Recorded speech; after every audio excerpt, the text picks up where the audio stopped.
Hey y'all, it's Necey Dixon. Welcome back to my YouTube channel. If you are new here, welcome. If you are returning, y'all, welcome back. It's time to get into Ready to Love and Love and Marriage Huntsville. Y'all, my midweek was so light. I was so like, what do I do with my life? Because there was no married at first sight. But I heard some tea has been brewing over there. I might have to figure out what that is.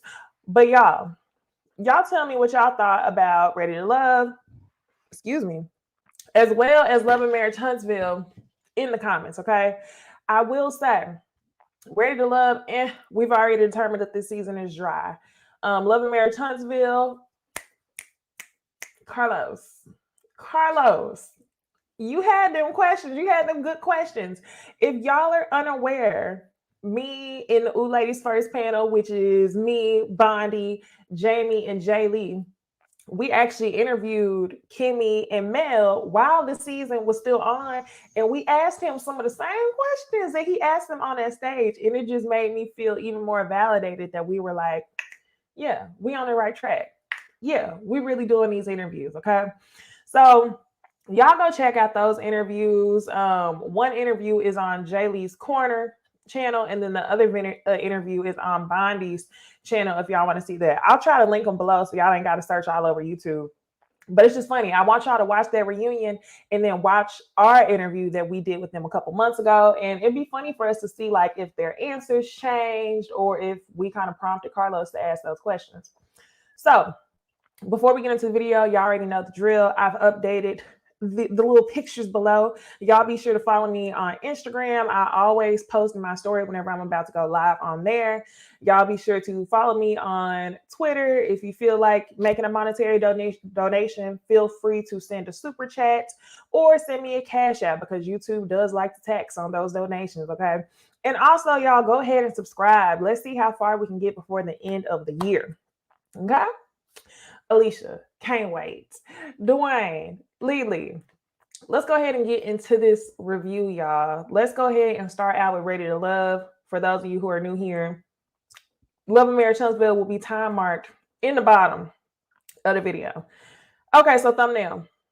We're going to talk about the looks from Love and Marriage Huntsville in a second, but we're going to talk about Ready to Love real quick. It was kind of dry. I'm kind of over it. Okay. But I did want to talk about Cornelius. I keep telling y'all every single week, I just have a hunch. I have a hunch that I don't know. This man, he's going after a lot of lower hanging fruit. I don't know. Okay, so this week, y'all, the task is for the men to introduce their exes to the women who they're dating. Y'all know they do this every season. But this season, when I started looking at the exes, I was like, are these paid actresses or what? Like, yes, I could see Frank with a white girl, was not surprised by that. Walter with his ex with the nails that came out here, I was like, what? Is this really Walter's ex? And then Cornelius, his ex, I was like, what is going on? I don't know. All right, so y'all, the first date who we get to see Cornelius. He introduces Camille to his ex-girlfriend named Tanika. Tanika's a very beautiful girl, but don't I don't see it for the two of them. I'm sorry, which is probably why they're not together. But I don't see it. Like he says that he's really attracted to Zadi and Camille, which is just a different look than Tanika, but he's also very religious. So maybe that's what drew him and Tanika together. Not sure. But this first picture right here, y'all, I had to screenshot this picture. Not Cornelius with the rainbow Wakanda modeling shoe in his home. Okay. So anyway, him and his ex are good friends now, and Camille shows up to the house. And immediately she's noticing, oh, it's another pair of heels on the ground. And he's like, yeah, I have a surprise for you. So then he introduces her to Tanika. Tanika, to me, yes, Alicia, I didn't see any real connection, like at all. I wouldn't have even been surprised if they never ever dated. She very much gave off big sis vibes in every shape or form, in my opinion. So she starts out with the questions for Camille. She's asking Camille how she feels about celibacy. She says, how do you feel about that? I don't know if Cornelius is still on that wave because I'm not that deep in his business, but I don't know. So Camille says, if I'm in a relationship and we agree to celibacy, then I'm all here for it. And she says, but I do have a son, and my son came from whenever I was engaged. So, y'all, I think it's funny. We got to hold Camille accountable because initially you were talking down on Courtney, who wanted to see what that do before marriage. Okay. You thought that you presenting yourself as a perfect Christian, oh, I don't have sex before marriage at all, was going to win Cornelius over him choosing Courtney. So I got to hold you accountable for that. Camille, you full of shit for that. And you definitely are showing us your representative, and we don't really know who you are because now things are starting to change. So it's like, not only that, but you have a son, but then your excuse for having a son is that you were engaged with the intent to be married.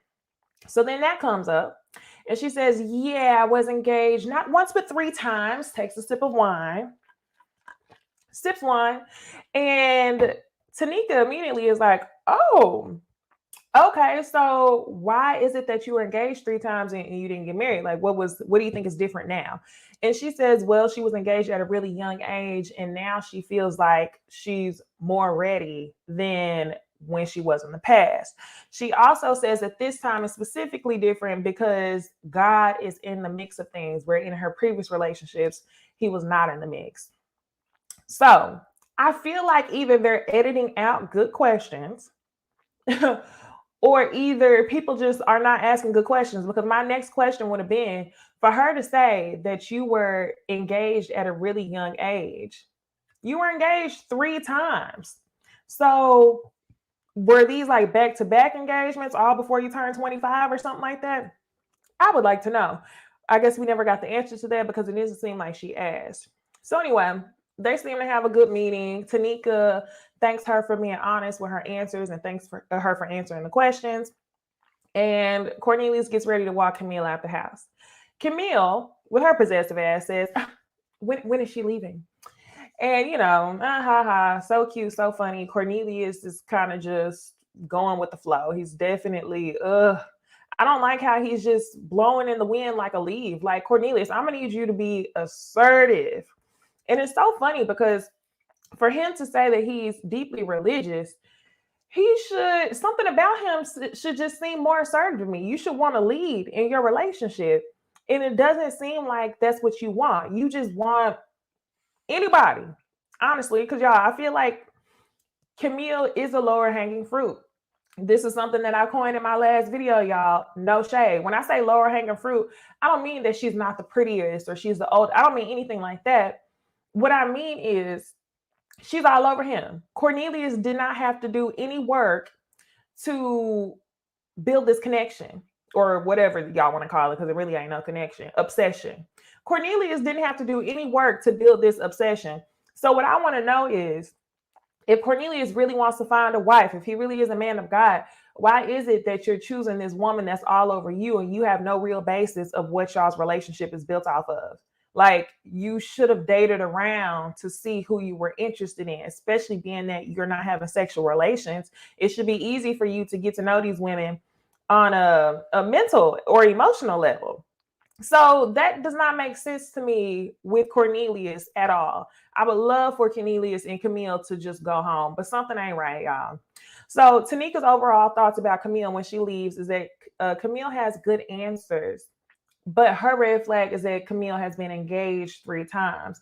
I mean, you could say that being engaged 3 times is better than being divorced 3 times, but it's still like what's going on?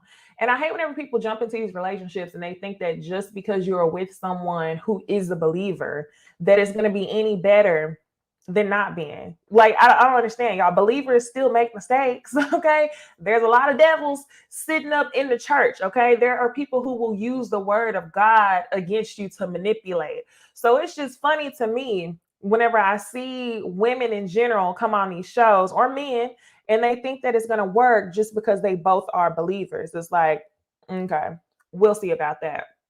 So, y'all, let's go ahead and move on to the next day. That's pretty much all we see of Cornelius. I'm glad they got him and Camille out the way first.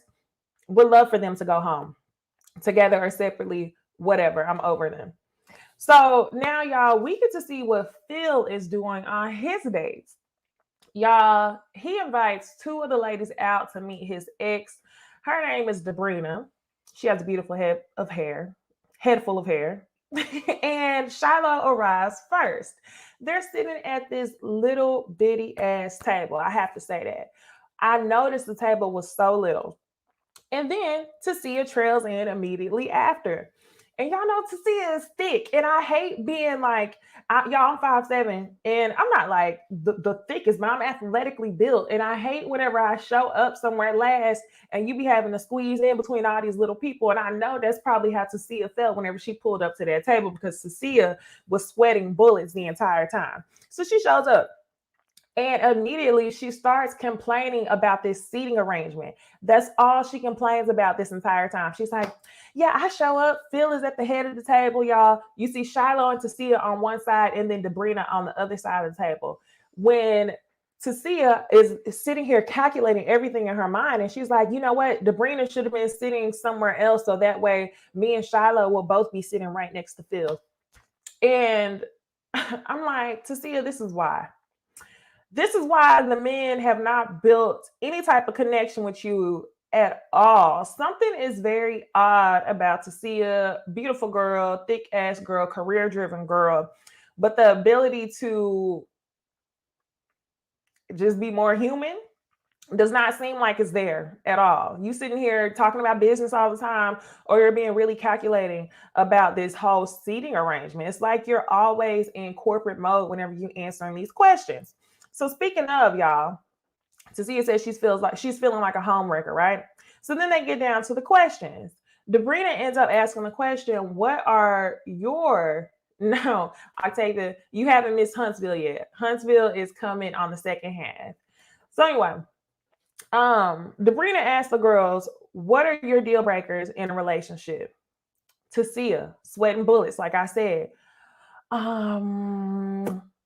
Since she took so long, Shiloh was like, a deal breaker for me is someone who's not affectionate. She says she's really an affectionate person. Her love language is touching, blah, blah, blah, blah. Then they pan over to the confessional to see. It was like, this is what we not gonna do. She's sitting there cutting me off if this is what we gonna do. And I'm just like, Tasia, in what way, shape, or form did Shiloh cut you off? I feel like the girl was being very delusional. I feel like you don't like competition, and you knew that Shiloh had the upper hand over you. So you sat there looking dumb. Yes, Octavia says she could have moved baby girl down like sis did at the park. Yeah, she could have asked. She really could have. Hey, Keisha. But yeah, she definitely could have said something about the seating arrangements. But y'all, I know y'all saw all that sweat building up on her. She was nervous as hell, and she tried to put her nerves on somebody else by making it seem like Shiloh was doing something against her, like Debrina was acting like Shiloh was the only one there. I'm just like, this is not cute for you to see it.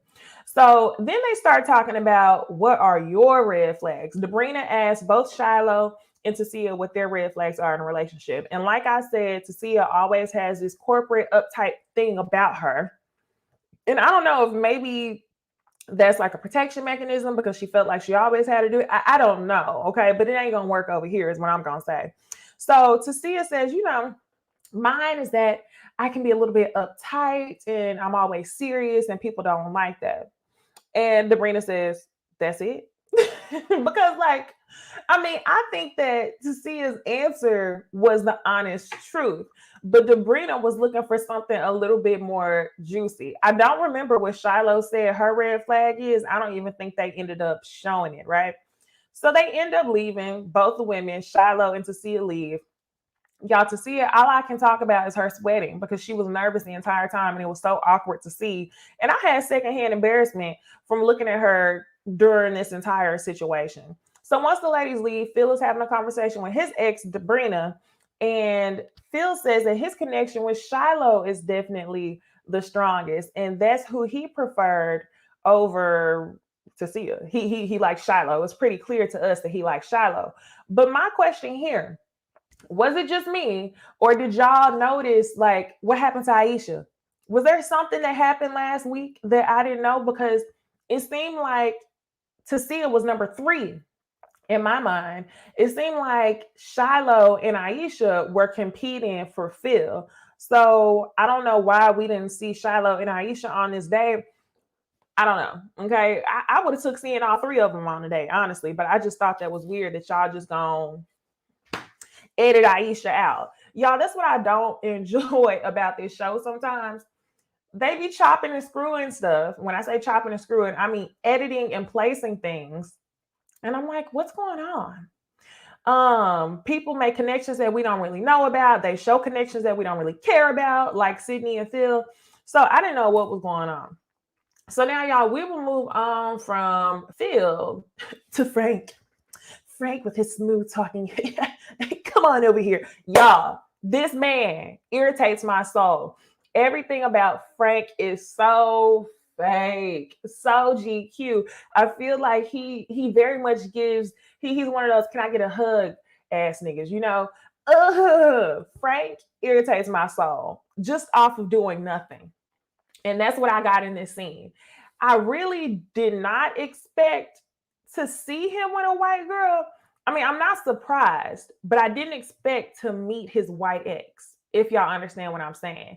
When you looked at her, she definitely hit all the high points for a black party promoter. She wasn't no skinny white girl. She was a thicker white girl. Y'all know how they like to do.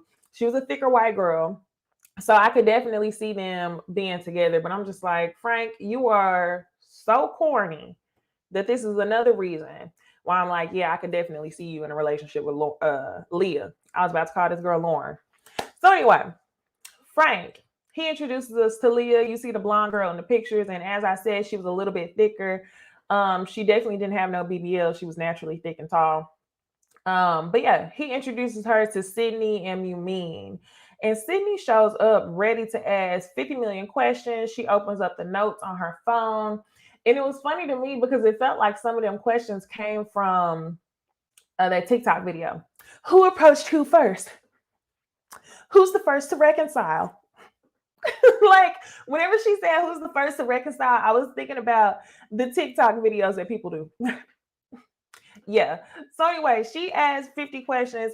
You know, I'm kind of glad that Sydney took the opportunity to learn more about Frank in this situation rather than Leah drilling him down. But ultimately, this date turned into like a scene from the damn Bachelor because it couldn't be me.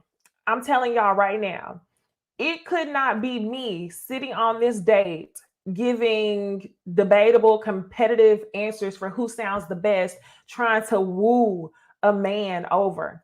Okay. And that's probably why Cecilia was sitting on that date looking so awkward like she was. But I'm telling y'all right now, it could not have been me because both Sydney and Mumin seemed to be a little bit competitive when it came to answering questions for him, especially at the end when they were like, what's your favorite thing?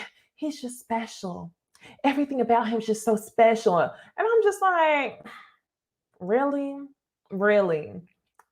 No, couldn't be me. So, y'all, let's go ahead and get to it. One of the questions that Sydney ends up asking Leah is what prompted her to move on from the relationship with Frank. I was super glad she asked this question because I don't think it's been a season so far that I've watched where these women ask, how come you ain't with him? That should be your number one question. How come you're not with him? What happened in your situation to where you're not with this man and y'all are just cool enough to be friends? That's a good question. Rather than having, the ex say, who's the best? I'm going to pick your next girl. Couldn't be me.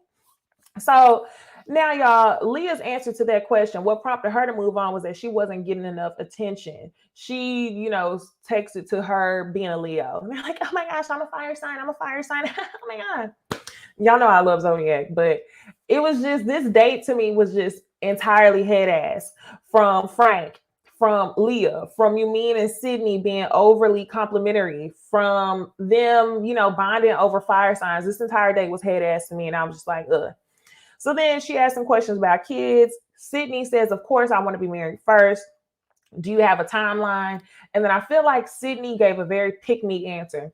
I don't care if this is how she really felt, but in my opinion, I always feel like this question is extremely pick-me. Whenever people ask you, do you have a timeline that you want to be married by? A lot of women say, I don't want to put that pressure on him. If a man's going to do it if he wants to do it. Period. That's understood, okay? It's understood that a man will get ready to ask the question when he's ready. Hey, Sam. But what we need to know is, what is your timeline? Because let's be real, no woman is going to want to waste decades of her life saying, I ain't gonna put that pressure on them. That's a very pick me answer, because most men don't like to be pressured.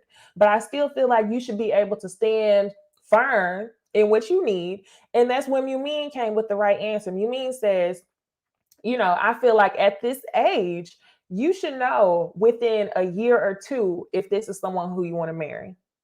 Period. Couldn't agree more, you mean. Sydney, the answer was pick me. I don't care if that's the way you felt, but I don't know if you hadn't been in a relationship long enough to know, but it's gonna come a time where you're gonna be like, chop, chop, chop. I could be for the streets, okay? And I know you should know since you work in the nightlife. So that was very head ass. So now, y'all, like I told y'all, she asked them, what's your favorite thing about him? They start wooing him and all this stuff that basically just repulses me. Like, I don't care to see Frank being wooed by women. I don't care to see a man being wooed by women, period, okay? So anyway, they end the day and Frank is very torn between who he should choose. And Leah says that she likes both of the women, but they're clearly two very different women.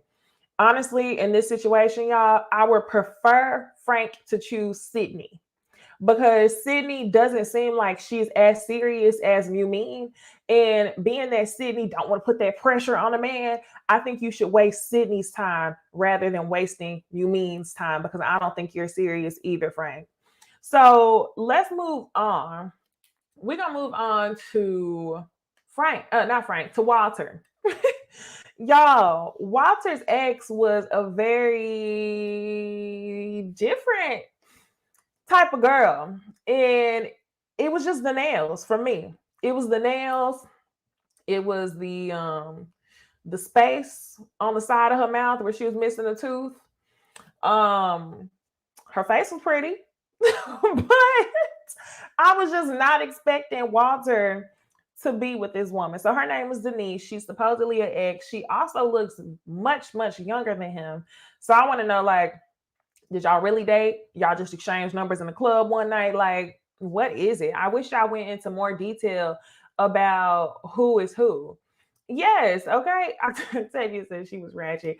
Kay says she wasn't a real ex, in my opinion. This is what I was saying too, Kay. At the beginning of the video, I felt like they definitely had some paid actresses come in, because I'm like, a lot of this stuff does not make sense. But remember, y'all told Walter told us that he was a reformed thug.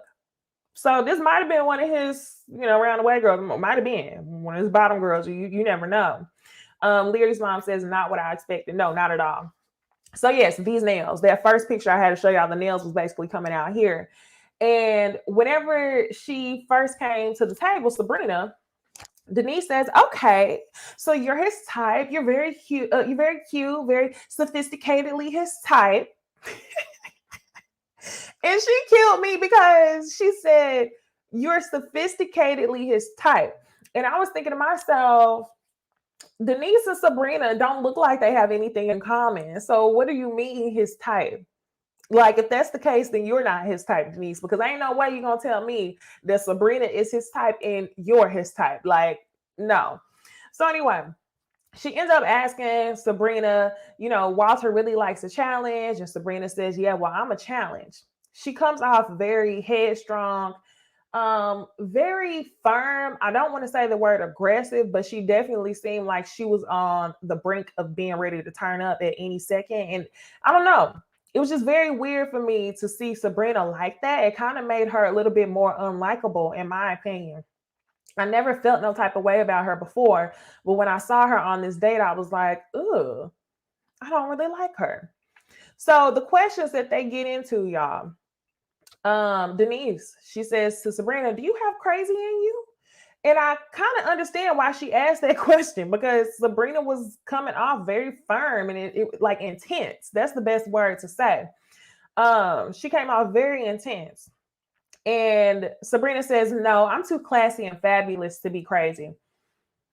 I wish you had a different answer, okay? Classy and fabulous does not cancel out crazy. But okay, I guess you gave her a dumb answer for a dumb question because low key that is a dumb question to ask somebody if they're crazy.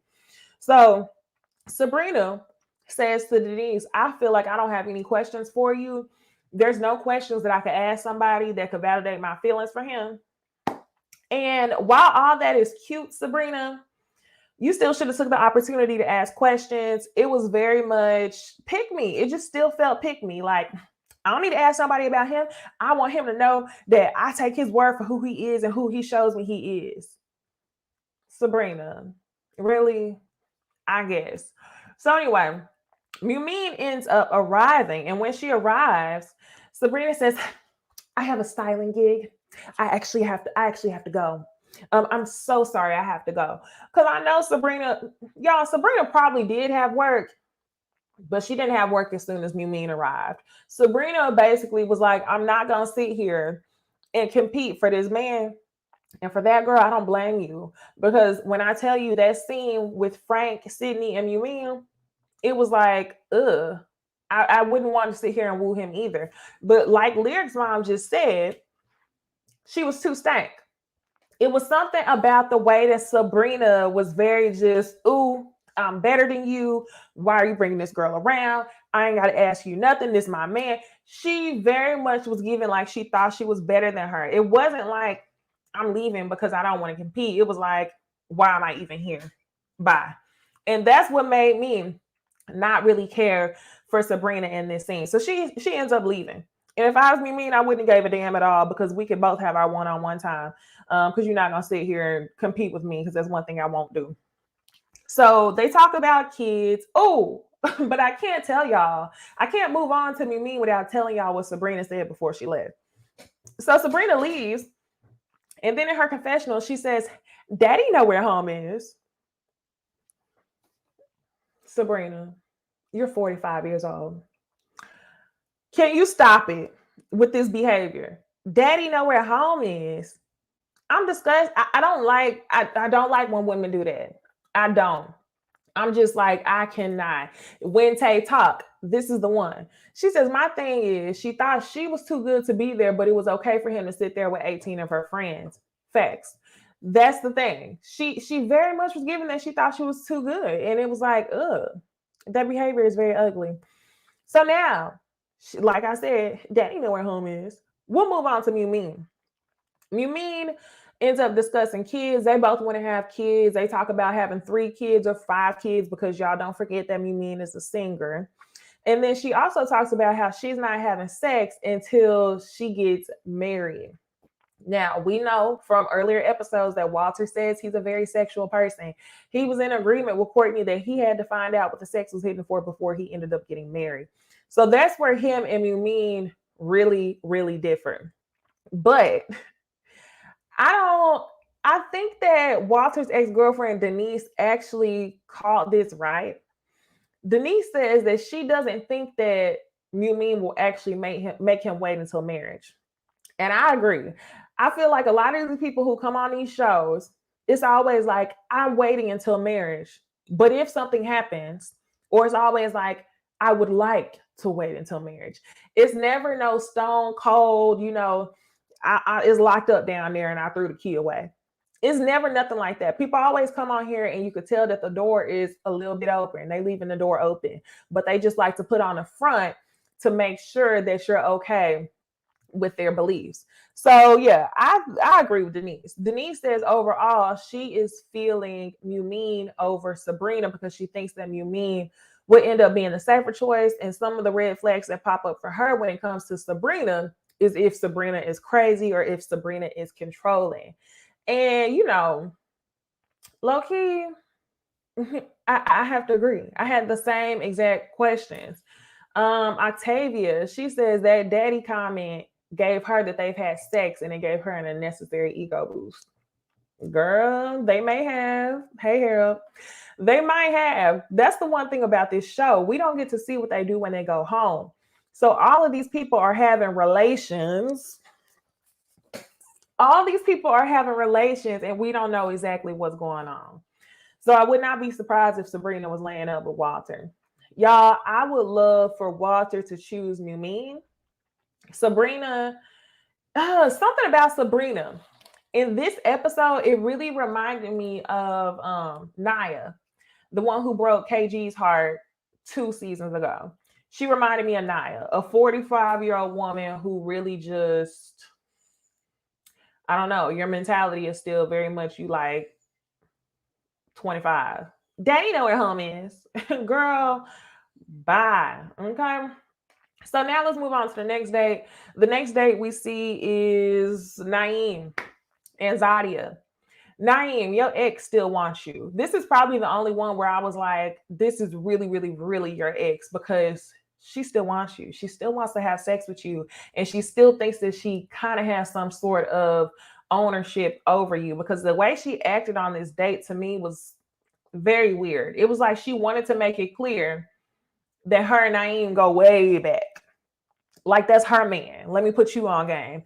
It's definitely what I was getting. So she's asking Naeem before Zadia shows up if the girl has a big booty. And whenever Zadia shows up, Naeem tells her, well, Victoria asked me if you had a big booty. Victoria says, I know what he likes. Okay. Then they start talking about love languages. Zadia says physical touch is a love language of hers. And before Zadia could even finish her sentence, Victoria is cutting her off. Physical touch, that's not one of his at all. That's not on his list. He doesn't like to cuddle. Naeem says, well, that's not true. She's like speaking for him. And she says, or was it that you didn't like to cuddle with me? That was so awkward. You still want this man. Y'all are not together. And the way that Zadia turned up on Sydney last episode, I wish that she would have sprinkled a little bit of that energy towards Victoria. Because honestly, I feel like this is a time where it called for it. Victoria was definitely overstepping, and that was just not cute. That wasn't cute at all. Harold says, I felt some energy from Naeem's ex too. I thought I was tripping. No, you weren't tripping at all. I was like, she still wants this man. And then Octavia says, she said he doesn't cuddle, like she knows for a fact that even recently he still hasn't changed. He's definitely still intimate with her. You know, it sounds like this is probably one of his more recent exes. Like she definitely wanted that old thing back. I don't know if they still having sex or if it just ended not too long ago. But she's sitting there having a drink and she's laughing and she's like, I never would have thought that we would be in this situation. So then Zadia asks, like, what's the red flag when it comes to Naeem? And her answer, Victoria's answer, was that Naeem is just very particular. If there's something that may seem like it's a deal breaker, then he'll just end the relationship immediately. And whenever she said that, all her answers, in my opinion, Victoria's answers was why Naeem didn't work with you. What Naeem didn't want from you. And you're trying to project reasons why you can't have this man on Zadia. Just because he didn't do it for you don't mean he won't do it for the next. But Zadia was really Victoria was really giving hater in this situation. So I think that was pretty much it.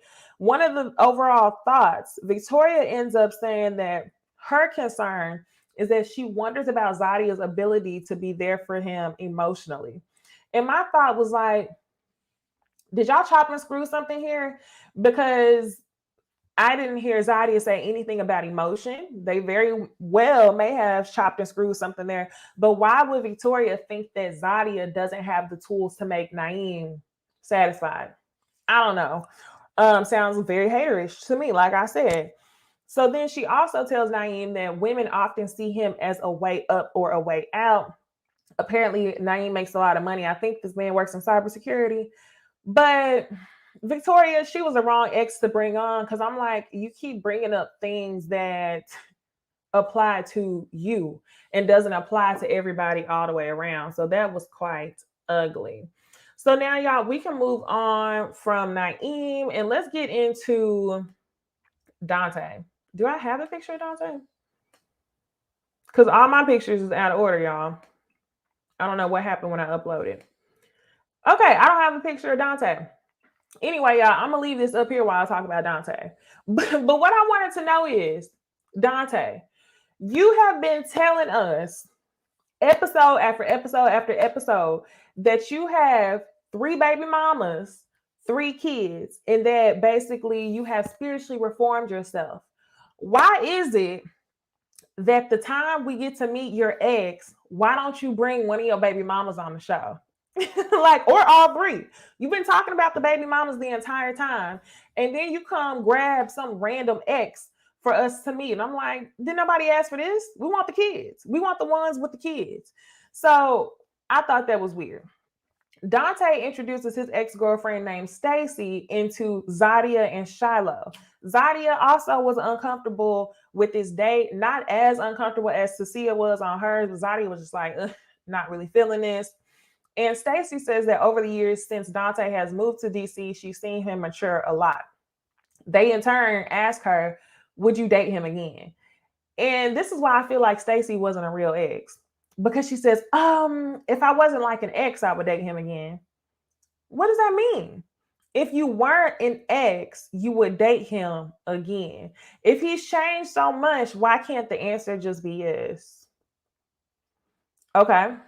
So Shiloh's asking for good signs when it comes to Dante. Stacy says, you know that things are going good if he's touching you, if he's holding your hand, blah, blah, blah, basic physical touch stuff. If he's not touching you, then something is going wrong. And I'm just like, you're not saying anything.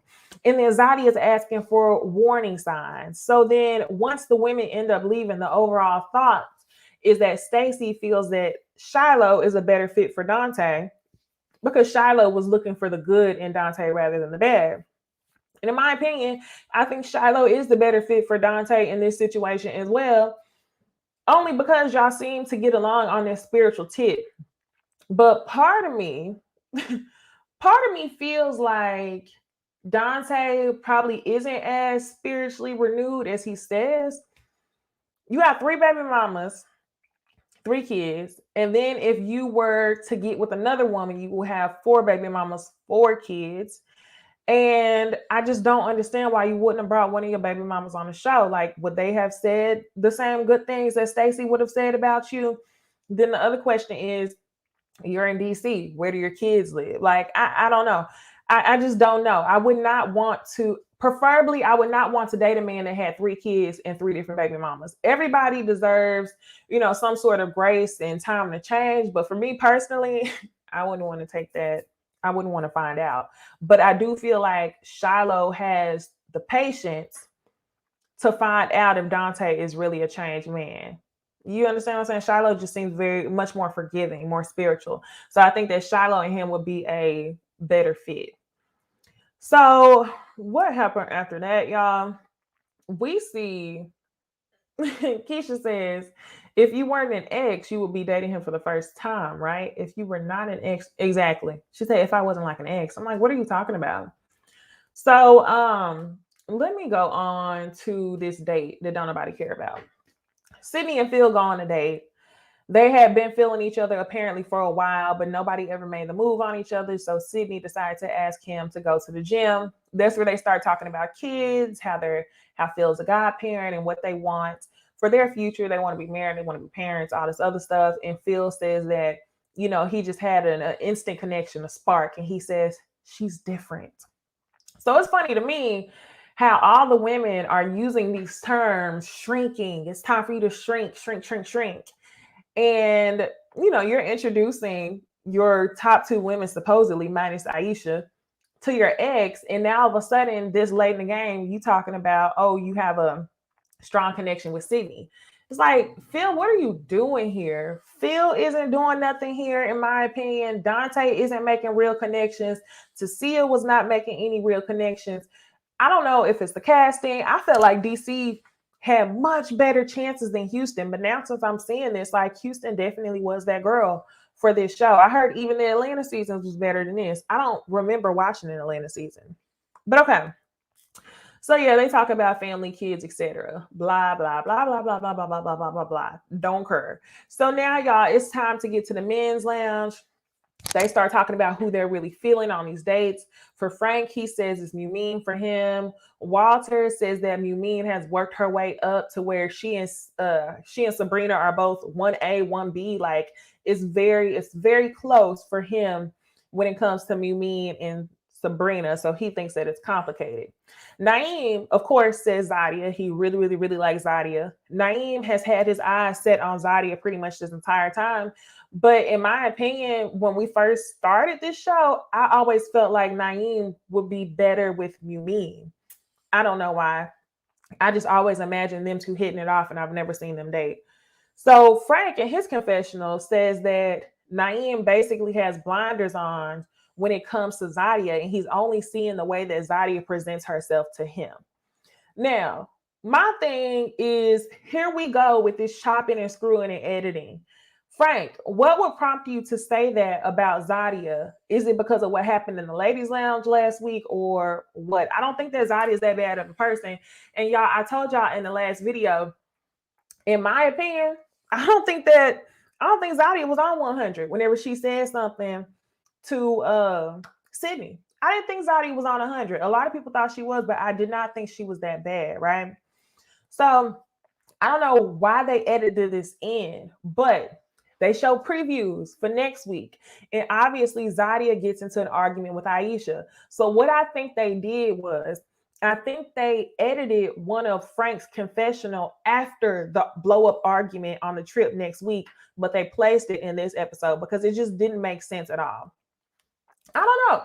Kay said that Kay said she's an asshole. I don't think Zadia is an asshole. I haven't seen anything that bad about Zadia, in my opinion. I feel like Camille is more so an asshole. I haven't seen that from Zadia at all. Y'all tell me if I'm tripping, but I think Zadia is cool. So anyway, I want to know what's going on and why y'all edited that part into the video. Phil says that he likes both Tasia and Shiloh equally. Boy, Phil, you're so full of it. You were so full of it, Phil. You know Tasia is not carrying any weight when it comes to your heart because you hadn't even said anything about Aisha unless they edited it out. So Dante says he's feeling Shiloh. On the other side of things, he also says that he's just started dating Aisha and they have built a strong connection as well. Didn't know nothing about that. I'm like, please do better with the editing. Do better. Keep us in the loop, okay? Cornelius, he's talking about Camille. And I love that Tommy brought up a good point, and he says, I feel like you're avoiding some signs when it comes to Camille. You absolutely are, Cornelius, because you just want to get chose. Like I said, lower hanging fruit. And when I say lower hanging fruit, I don't mean she's not attractive or she's old. I don't mean nothing like that. Cornelius does not want to chase a woman for whatever reason it is. He likes the chase that is Camille so he can just settle with her. And that's what gives me red flags about Cornelius. You like to be chased. And for you to be a religious man, you should want to lead and pursue. So I'm like, that's very interesting. Okay. Yes. Cornelius is just looking for a woman to take home to his parents, period. That's exactly what he's doing. So the two bottom women are obviously Tasia. A lot of the men wanted to put Camille in the bottom, but they didn't for the simple fact that Cornelius has a connection with her. Connection. So now it's time for elimination. Phil ends up going on a date with Tasia. And before the date's even starting, he's saying, I wanted to be the one to deliver the news to her. So I'm like, okay. So Tasia going home. That's basically what she's telling us. So Frank goes on a date with Sabrina as well. So they show the two back and forth, back and forth. We see Sabrina on the date with Frank. And this is another time where Sabrina really turned me the F off, where I was like, I really don't like her, because you could tell that Sabrina thought that she was too good to be on an elimination date. Y'all, this far in the season, they know good and well if it's time for elimination. Sabrina was very uppity, very like, why am I here? It's y'all's fault. I always talk to the men first and y'all have me here. Da, da, da, da. It was like she was trying everything in her heart to not say, I shouldn't be in bottom two right now, even though she knew this was an elimination date. So Frank says something about he's starting to shrink. He's looking forward to shrinking his connections. And this is where y'all know that the pillow talk definitely comes into play, because all of the girls had just got into an argument about shrinking, whether who should shrink their list. This is where everybody thought Zadia was an asshole because the girls, to me, were being passive aggressive with her about her having more than one or two dudes on her list. So, quite interesting that Frank is using the exact same lingo that the women were using. And Frank also, in his confessional, said that Naeem is only looking at who Zadia presents herself to be. So, Frank, it sounds to me like you may have been influenced by what Sydney probably told you about Zadia. And to me, I think that's none of your business to be in women's mess. Y'all let me know if I'm reaching, but I don't think that it's a coincidence that he was using the word shrinking and that he was also saying that Zadia is only presenting one person to Naeem. Because at this point, y'all, you have to think, technically, from what we've seen, at this point, Zadia has not shown her ass to any of the men. It's not until next week that they go on that trip. So option one, either they edited Frank's confessional from next week after Zadia blows up and they placed it in this episode, or option two, Sydney gave him the rundown of the argument that the women got into in the ladies' lounge, and now he's using that to place his feelings on Zadia when he's speaking to Naeem or speaking on Naeem, whatever. So anyway, Sabrina says there's been times where she'll hit up Frank and there's been no response, and basically their connection is just dead. So he ends up telling her, you know, you get another chance, you are not going home. And as soon as he tells her that she's not going home, she's like, thanks, honey. Her whole mood changes. She gets up and she's ready to go. She keeps it cute and she goes home. On the other side of things, Cecilia says that she's trying not to stress herself out over this whole process. And she says, is what I'm showing you enough? And he says, you know, you're the real deal.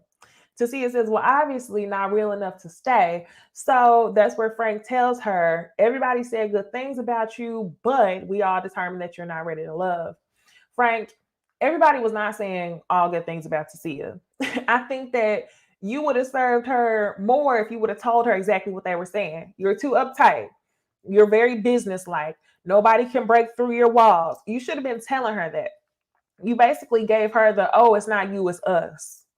It's her. Tell her what it is, okay? So, y'all, Cecilia ends up going home, and that's the end of the show for Ready to Love. He also tries to make it seem like, to me, I kind of felt like he was trying to leave the door open when it came to Cecilia with this exit. Y'all comment and y'all tell me, did y'all think that Frank was trying to leave the door open with Cecilia? Because a lot of these men on the show, the numbers are already exchanged. Just because you're going home don't mean that they have to stop dating. So I feel like Frank was still like, hey, I like you, but I'm not keeping you on this show. Let's keep talking, right? So y'all, that is all for Ready to Love. Y'all already know what time it is. We are moving into Love and Marriage Huntsville, the reunion. But before you do that, be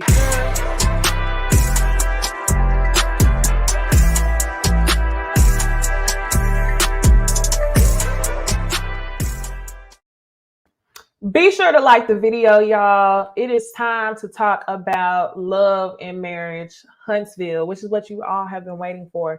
That's pretty much the best thing whenever we get into talking about these shows. That's why Ready to Love is the pregame, okay? Ready to Love is the pregame, and then we get into Love and Marriage Huntsville. Let me take a sip of water. Let me read this comment. Keisha says, low key, to see you should have went home on the first night elimination when she was in the bottom. Thanks. She should have. Okay, so y'all, we're going to first start off talking about outfits. Let's talk about outfits from Love and Marriage Huntsville. We'll start off, honestly, I didn't even take notes on Maurice at all. Maurice looks like he wore one of his suits that he wears when he's sitting in his law firm or credit repair agency. I didn't like that suit. I mean, it wasn't anything bad about it, but it definitely wasn't giving reunion energy to me. But I mean, what else do we expect from Maurice? He don't be wearing them tight ass suits, colorful suits and all that. He's a very basic guy. And now Kimmy, y'all knew Kimmy was gonna be giving body yada yada yada yada regardless. Okay. If Kimmy don't do anything, it's gonna give body. I think the dress was pretty. I think her body looked pretty. I liked the red hair, but maybe not with the red dress. And I wish that it would have been styled a bit differently. It was just given like a loose body wave. Like the hair was kind of casual. And I wish that if she had dressed her hair up more, the overall look would have been elevated because the dress was giving, but it was still simple. So if you would have gave it with the hair, like it would have been, 10 out of 10. You would have been looking good. So Mel, loved Mel's dress. I loved Mel's dress. Tasha, she killing me. She said looks were a no. Kimmy gonna give body all day. Mel wig was painful. Tisha, everything was a no. Mel, okay. From far away, I loved Mel's wig. I love that it was black. I love the curls. I love the length. However, it was the part in the wig where I felt like they could have done it a little bit better. But I don't think that it was anything to throw the entire outfit away. I have to say, Mel looked the best out of everybody. No surprise there at all. She gave some leg. Her leg was looking good. I love the long sleeve, the high slit, the asymmetrical thing that was on her shoulder. It looked good. Carlos. Okay, Carlos ain't a part of the cast, but Carlos came ready to be a host. Carlos looked amazing. I love the color of his suit. It fit nicely. It wasn't looking like if he lifted his arms up to take a stretch, it was going to pop like Martel's was, right? So now we'll move on to Martel. I actually have to say, y'all, I liked Martel's suit. I didn't like the cut of it on his arms, but I will give him a little bit and let y'all know that this isn't the tightest that I thought it was going to be. I actually thought his suit was going to be much tighter than what we got. I also love how whenever they got ready to sit down, Carlos was like, "All right, don't split your pants," because we be talking about Martel in these tight ass outfits, Carlos. So Tisha, or is that Wanda? Yeah, I don't know. I definitely was feeling like that was Wanda sitting on that couch. And I told y'all, Tisha had got into her 20,000 bottles of spritz and she took one for herself. I didn't care for Tisha's hair at all. The dress looks much better in this picture than it actually did on the reunion. Something about the glittery, it was just way too glittery, like very yellow glitter. It was giving prom. The fur was the whatever that is was too much. The boa. Then they also put like a very, very yellow glitter highlight on her cheeks. And I was like, no, Tasha. She said Tisha went to want a beautician. Facts. That's a beautician. Y'all know it's the difference between a beautician and a hairstylist. A beautician can mold. And it looked like Tisha went to a beautician for that. But the dress was a no to me. I feel like the silhouette of the dress could have been nice, but the color, the glitter was a mess. The makeup was a mess. It was a no. And Tisha, I'm tired of you having these yes men around you thinking that you done made it just because they still in the country. You need to have people to tell you the truth. This was not it. And I don't think you have people around you to tell you the truth, Tisha. That was not it. Tisha is beautiful. She has a very nice body. There's moments where I see Tisha slam, but this was not it. And I feel like them yes men decided to say, oh yeah, girl. Yes, cousin. Yeah. No, cousin. Marcel. His suit was nice. In this picture, it just looks black. But if you would have watched the reunion, it actually had like this ornate kind of like print on it. And I didn't mind it. It looked fine. Okay. So overall, best dress definitely was going to have to be Mel and Carlos. They looked great, y'all. So let's go ahead and get into this reunion. We didn't got past the outfits. They first start out showing flashbacks of all the couples. Basically, let me read this. Okay, I got to. All I saw was that hump. I was like, I got to read this. Mari says that hump on Tisha's head kept sending me to the high heavens every time they cut to her. No, really. Every time. I was like, why would you cut?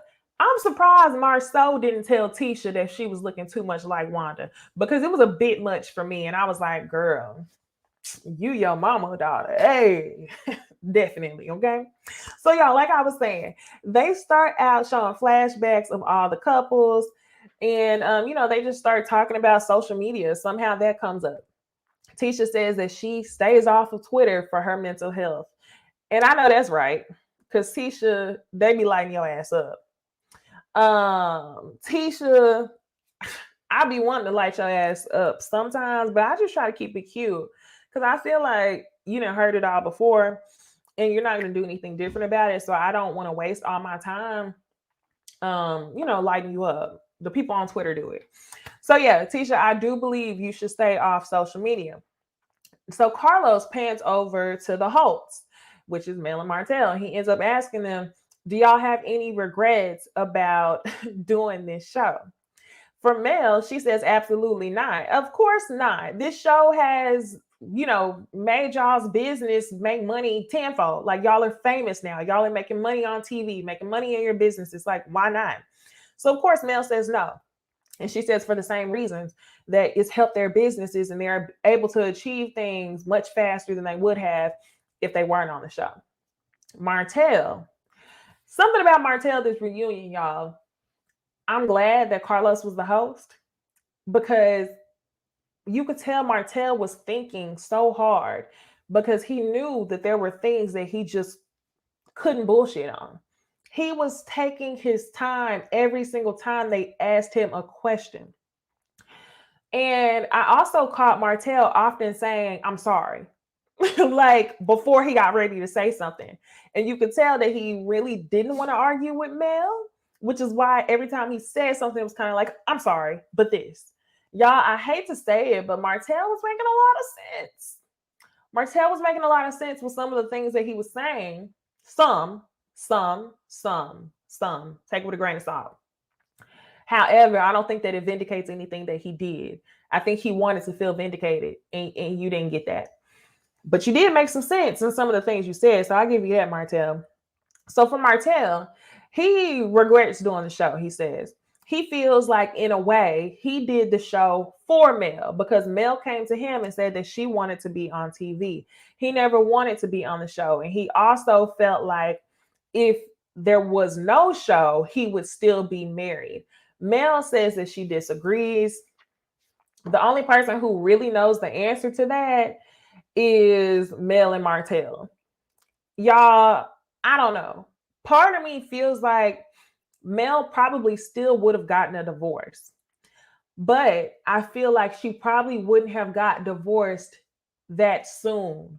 Okay. I felt like it just expedited the process of the divorce, especially with Mel knowing that people were looking at her, the internet's holding you accountable, people are making comments and stuff like that. So I think it's like, it's a fairy tale for Marcel to believe that without the show, he still would have had his family. You didn't want your family to begin with, show or no show. So I think Mel would have divorced him eventually. I just don't think she would have divorced him that fast, because he was with the girl for what, 3 or 5 years at that point already. It probably would have went on another 2, or it probably would have went on 1 more year until she was pregnant with the kid.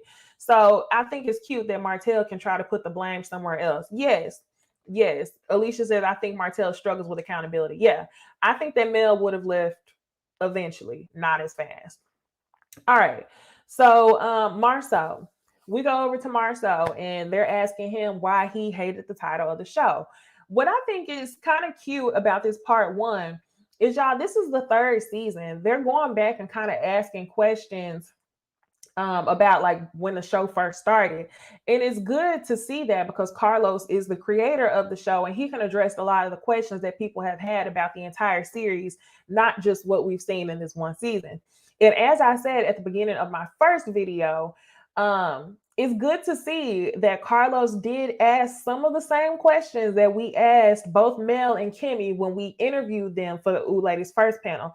I'll try to find those videos and link them below in the description box so y'all can see our interviews, and it'll be funny for y'all to compare the answers that they gave us before this reunion was filmed.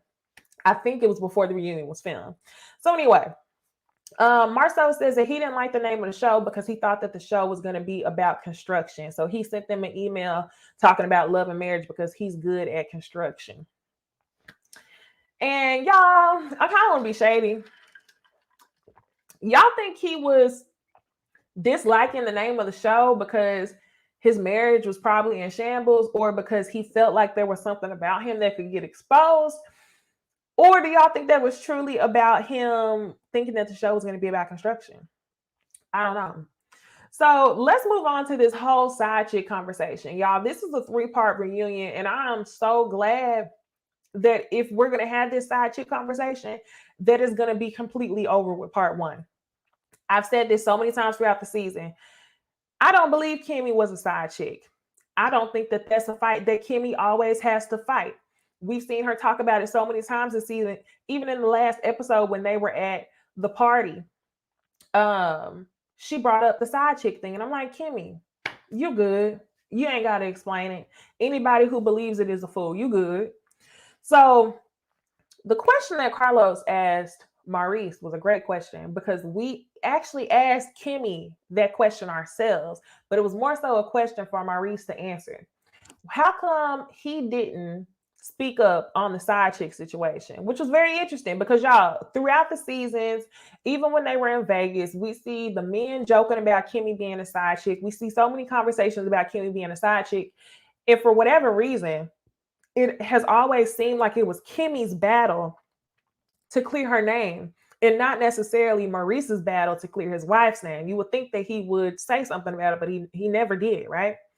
So Maurice says, I don't feel the need to say anything, because that's like saying I'm an alien. What, sir?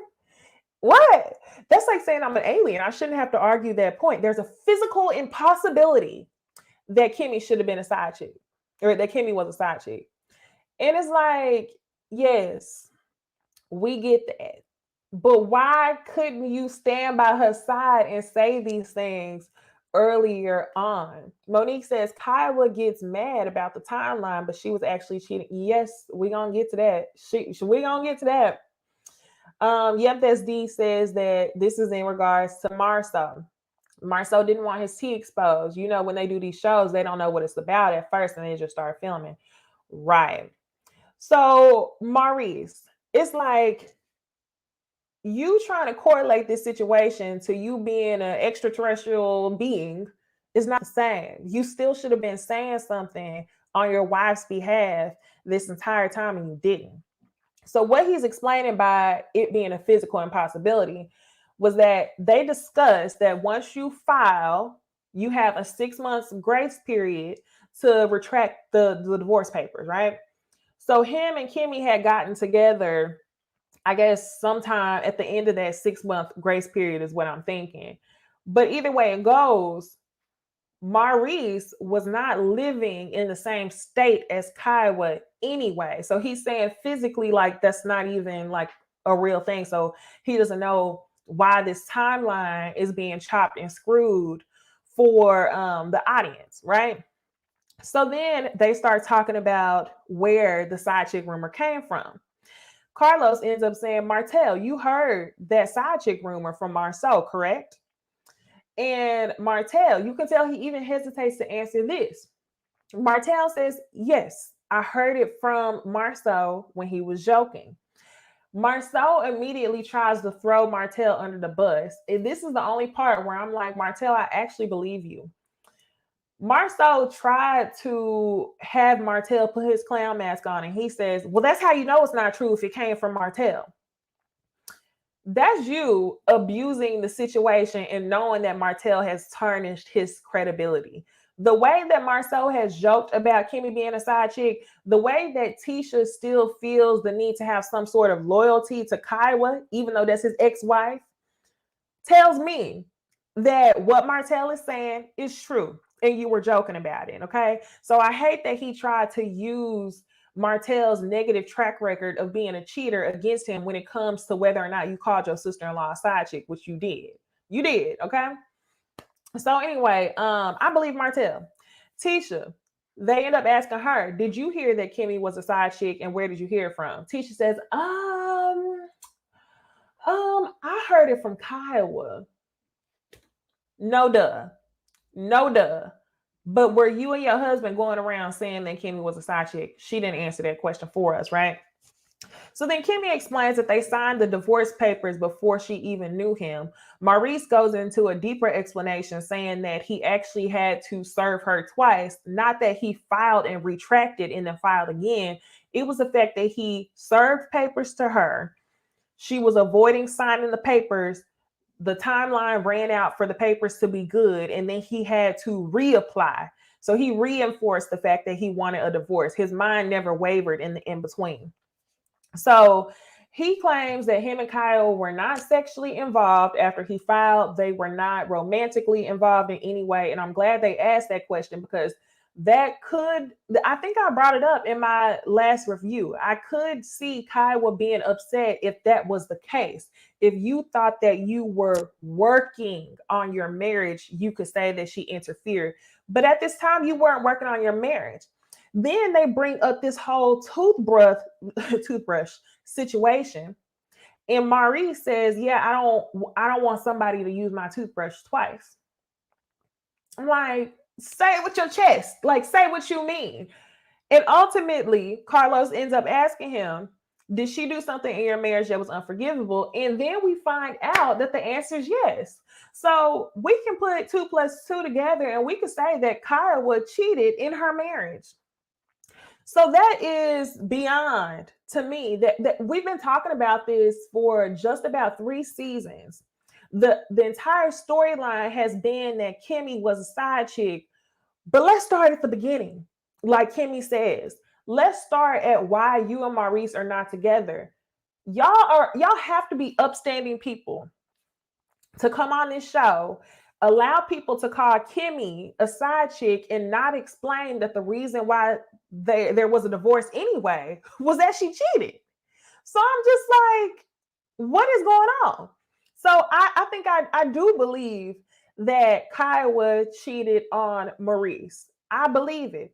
I also believe that's why she's so damn bitter now, because she's still she's still big with her new husband. Okay. And y'all remember Maurice used to be big too, and he lost a lot of weight. So for Maurice to be the one who got cheated on, to glow up, essentially, lose all this weight, get a little bit of muscle on, and then go get a thick Miss Jessica Rabbit like Kimmy, Kai was feeling some type of way. Oh, shit. My bad, y'all. Monique says they said that Kai cheated in season 1 when all of this first started. I didn't know that. I didn't know that. Harold says, yes, I didn't believe that Kimmy was a side chick for a second. I don't like how they allowed it to even get this far. Harold, I saw you had a question earlier, and I was going to get to that. He says, do you think that Tisha would allow the Ladies First panel to interview her? Absolutely not. Absolutely not. Absolutely not. She's too sensitive. Absolutely not.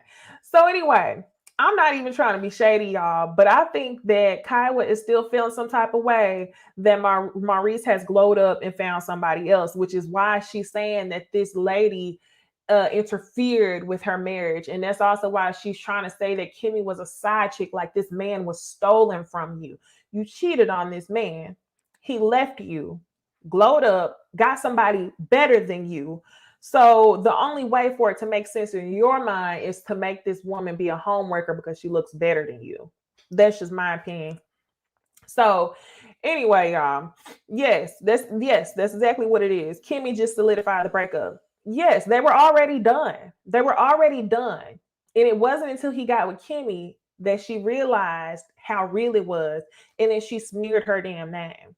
So y'all better than me for not telling the whole damn Huntsville and everybody else that she had cheated on you in your marriage, because that would have been the discussion, not the discussion that Kimmy was a side chick. So now, y'all, we'll move on to the next conversation. This is whenever they kind of pan everything back to Mel and Marcel. They show their whole relationship flashback all the way from season 1. And this is when Marcel starts talking foolishly. Marcel says, no, I'm not a cheater. I'm not a cheater at heart. And he says the next woman that he gets with, he won't cheat on her.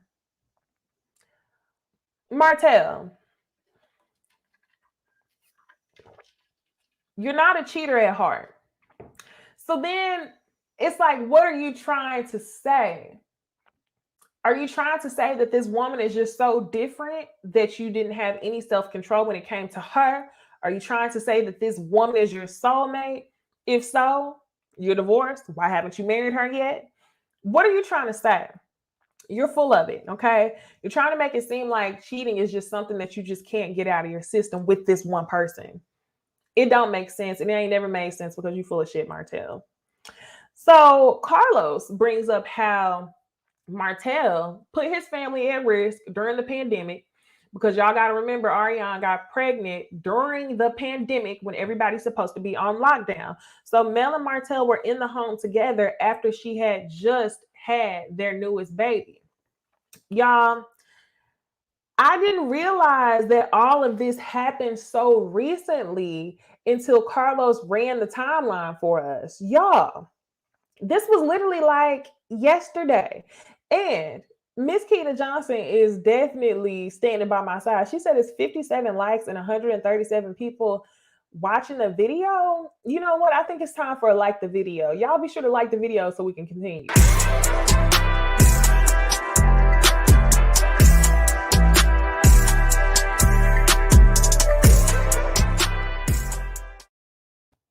All right. I hope y'all got a chance to like the video. Okay.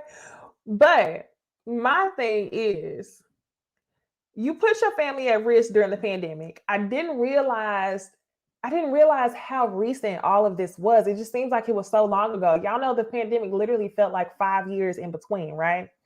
So anyway, Carlos, yes, he lit his ass up. He made everything make sense. So you were supposed to be at home. You had a newborn baby. You were on lockdown. Your businesses were on hold. Where were you going? He says, well, I was going to the gym. Carlos says, the gym wasn't open. He said, my gym was. You're disgusting. You're disgusting. And just that behavior and that type of answer really made sense once Mel started explaining how he was getting better at cheating, right? So Marcel says, well, Carlos, you just made it seem that much worse. No, he made it seem like it is what it is. You had a new damn born baby. You went to this lady's house not knowing who she was going to be around and put your wife and 4 children at risk, all for the sake of getting your penis wet. That's exactly what you were doing. So it is what it is. And you could tell that's another reason why I'm glad that Carlos was interviewing or hosting, because if anybody else would have held Marcel accountable, he would have found ways to skate around this, or he would have got upset. He was trying to keep it cute because Carlos could very easily say, thank you for your services. Not that he would do that, but for Carlos to be in that position, they're not going to bullshit him, and they're not going to get attitudes with him when he's holding them accountable. So I was actually super glad to see Carlos hosting this reunion. This was another reason, right? So Carlos, again, he says, well, let's do the math. How'd she get pregnant during the pandemic? And that's where Marcel says, I don't know. Well, let's do the math. And they said, okay, well, how old is your son? He says, well, I want to keep that information private. Of course, you want to keep the information private because you got this woman pregnant during the pandemic, okay? And you're full of it. So Mel, she ends up recalling how Marcel got better at cheating. And when she said that, I was like, this makes perfect sense. I also have to bring up this part where Carlos ends up asking him, well, I feel like, you know, a lot of people say that Ariane is coleslaw, or a lot of people call her a side chick. But to me, I feel like she's an entire restaurant. I feel like she's your breakfast, lunch, dessert, dinner. You're there after hours. And he was like, for me, if you were, going to put your family at risk, this woman has to be everything to you. Marcel's just sitting there smiling. We're going to get to this final question once we get towards the end, because I'm going to tell y'all how I think Marcel is going to answer this cliffhanger question. So anyway, Mel is recalling how Marcel is getting better at cheating. He's explaining to her, she said one day they were in the kitchen and he had talked to a lot of older married men. And he basically said that the advice he got from the older men was to make a woman sign a contract. Don't cheat with somebody who ain't got nothing to lose. Da, da, da, da. And when she said that, Marcel never denied it, and I believe every single word of it. This is what the fuck people's grannies be talking about. This is what Miss Wanda be talking about, why you should take a man back. because they accept this as the minimum. This is why Martel's mom thinks that he's not that bad of a person, because this is what women like her and women in her generation has accepted as the minimum. So they think as long as he's paying his bills and taking care of his children, who cares what he's doing? And that's where it has to stop. And that's where I'm not mad at Mel at all for leaving him. Martel never denied this. And I'm sure that this is the advice that he received. So I'm going to need women, okay? Start holding your sons accountable. Start requiring more and stop being mad at daughters for requiring more for themselves, which you didn't do when you had the opportunity to. That's on you. That's not on the wife or your daughter-in-law for you to be mad at her for that. And the reason why I'm thinking about this is because just the other day, they released a clip from Portia's new show. And you see Dennis's mom saying to Portia, y'all know I be lighting Portia's ass up, so I'm not saying Portia's right. But you see Dennis's mom saying to Portia, well, you cheated too. Did she? I don't know if she did or not.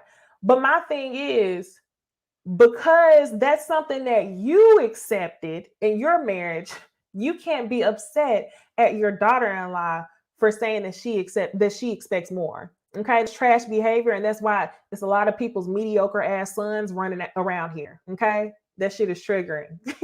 Get your sons in line. Okay, so anyway, Martel doesn't deny the advice that he received from the older men. So she recalls how she found out about Ariane. She talks about how before the show started, Ariane called her on the phone, or she didn't call Mel, she called Martel's phone on a block number multiple times. And Mel answered the phone. And when she answered the phone, the girl says, I didn't call your phone, put Martel on the phone. And this is where this whole respectful versus disrespectful cheating thing came from. So they kind of went back to that. We'll circle back to Mel and Martel in a hot second because this reunion goes like everybody else, Mel Martel. Everybody else, Mel Martel. So let's go ahead and talk about Marcel and Mel. This right here, y'all.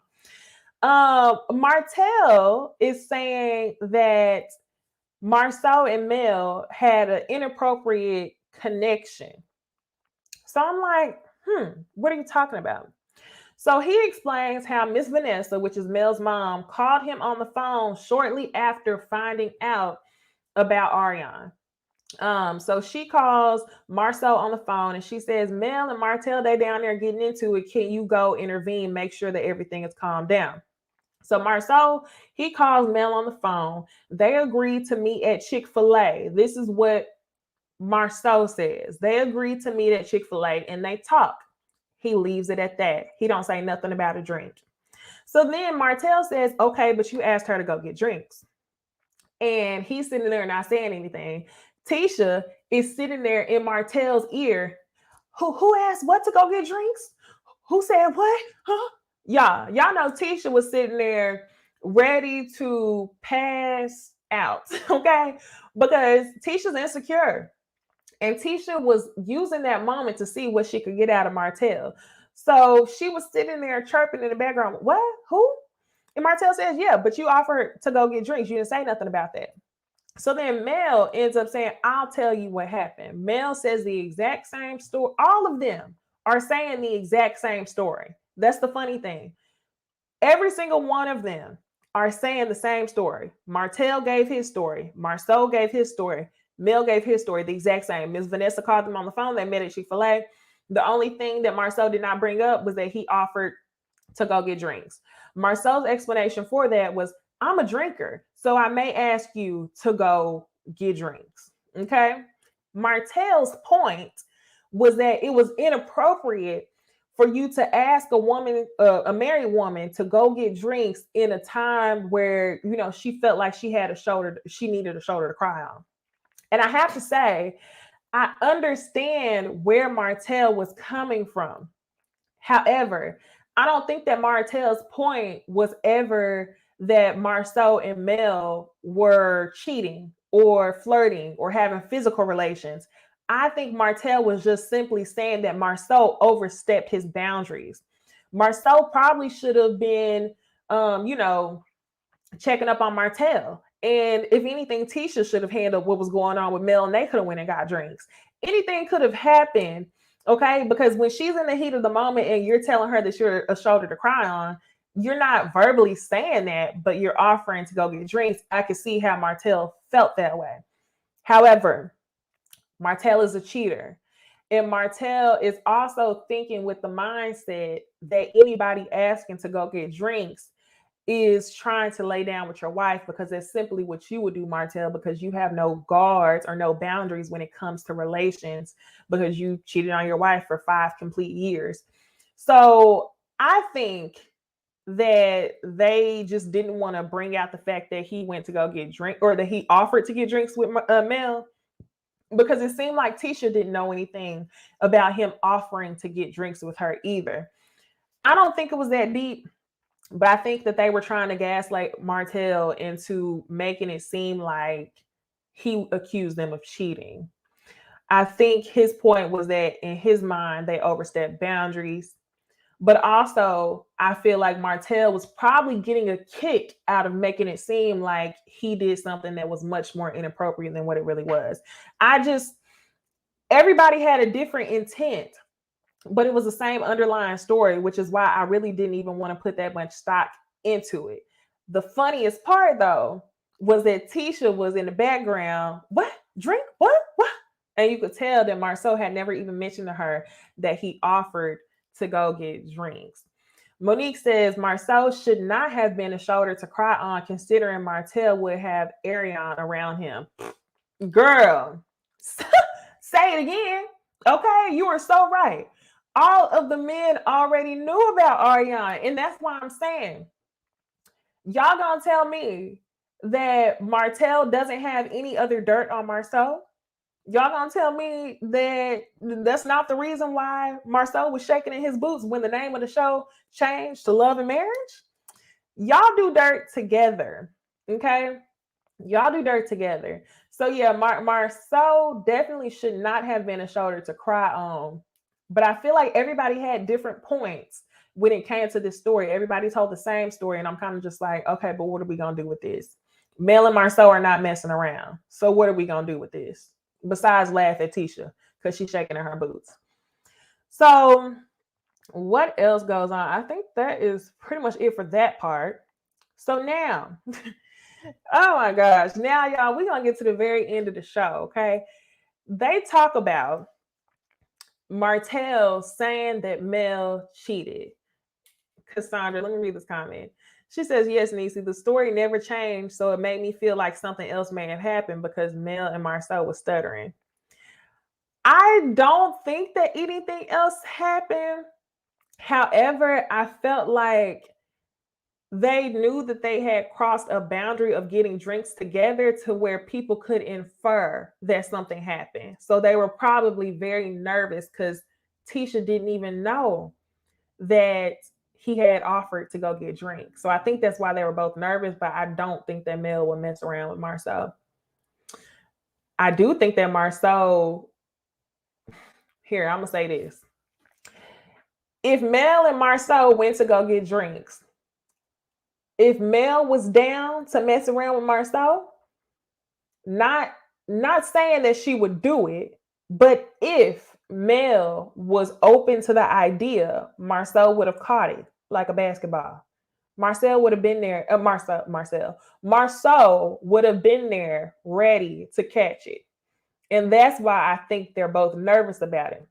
Marcel, to me, always seems to like have some sort of admiration towards Mel, but I never see it the other way around. Y'all tell me.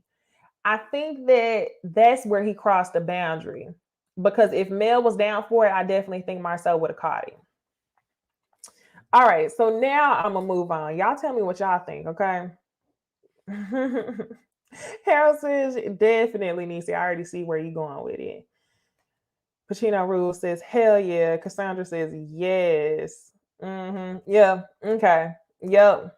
Yep. Yeah. I think that's what I think. That's why I think it was inappropriate. Not because Mel would have done anything with Marcel, but because Marcel would have seen if that door was open. That's why it was inappropriate. Yes. And then Monique, she's saying Mel knows Marcel's mistress too, so she wouldn't mess with him. He definitely wants her though. Right, because Marcel was supposedly messing with somebody who be doing the hair. Okay, so now y'all, we're gonna get into this last segment where they talk about Martell saying that Melody cheated. Yeah, that's why I titled the video "Did Mel Forget?" But if y'all go look at my Instagram story, like I told y'all, go follow me on social medias where I post whenever I'm about to go live. Okay, y'all be sure to follow me, Necey Dixon, everywhere. But anyway, on my Instagram story, I said, did Mel forget about cheating or does it even matter? That's the more important question, y'all. Does it even matter? No, it doesn't. It doesn't. And I'm going to tell y'all why. So they started talking about Mel supposedly performing fellatio on a man, right?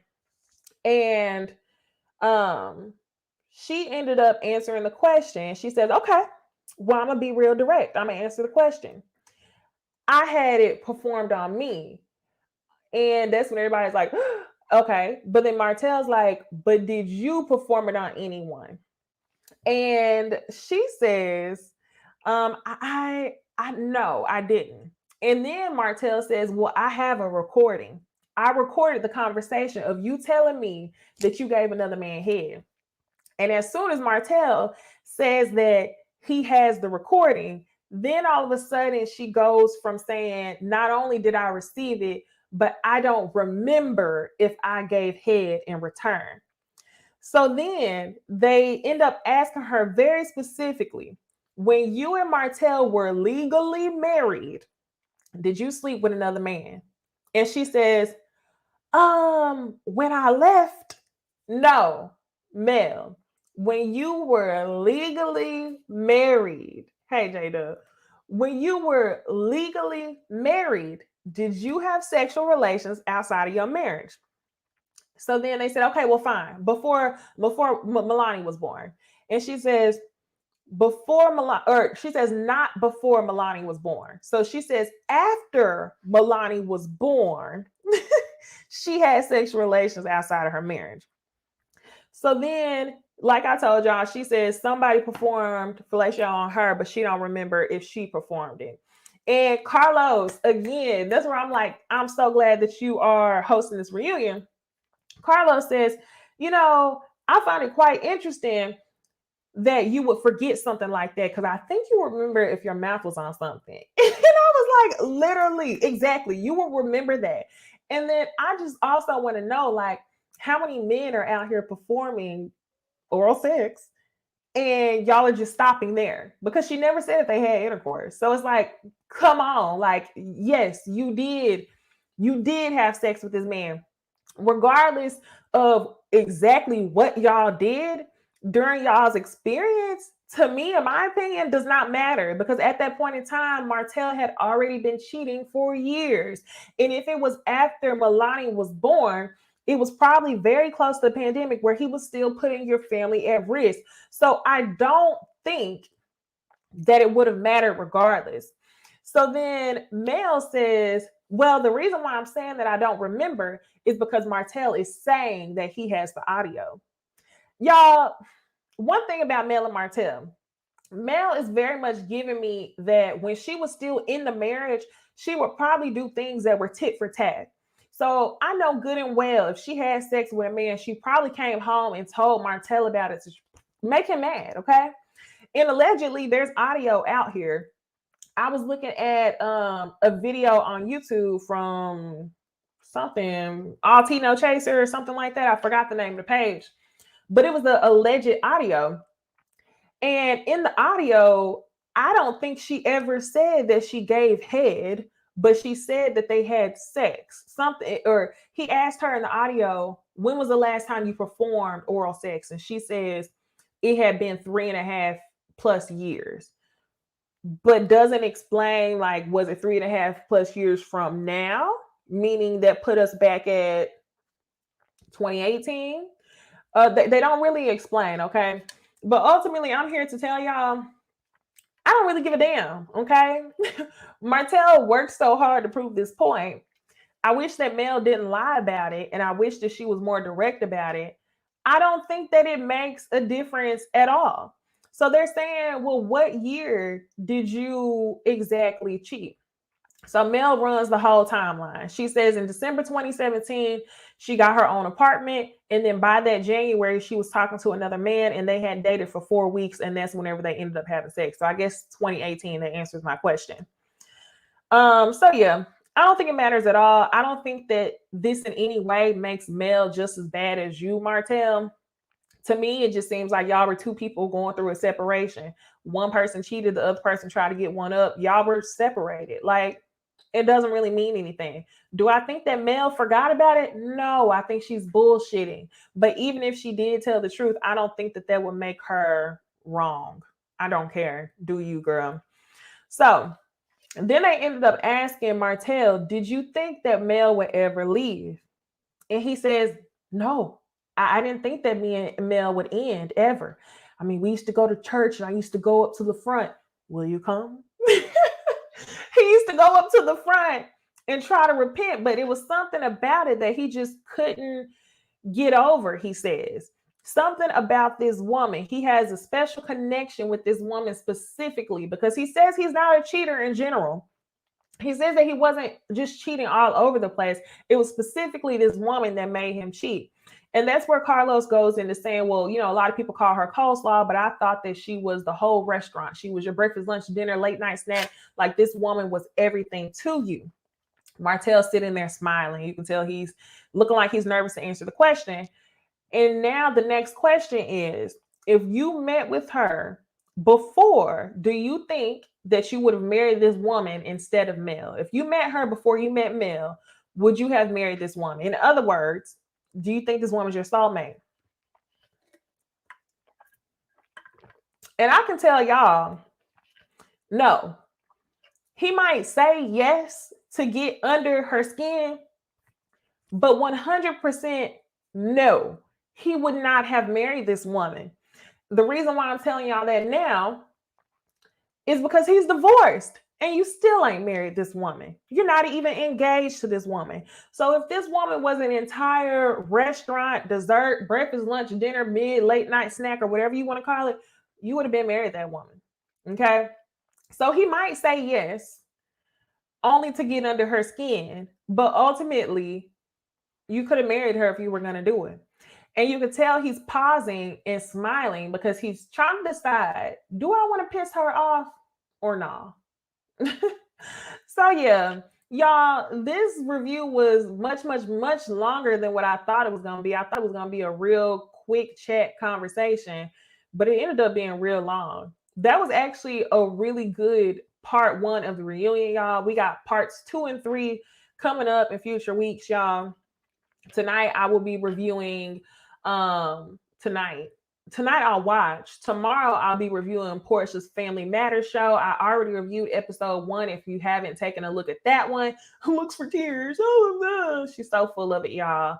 So yeah, y'all look out for that video. Be sure to follow me on all social medias and stuff like that. And y'all be sure to like, comment, subscribe, and I will see y'all in the next video.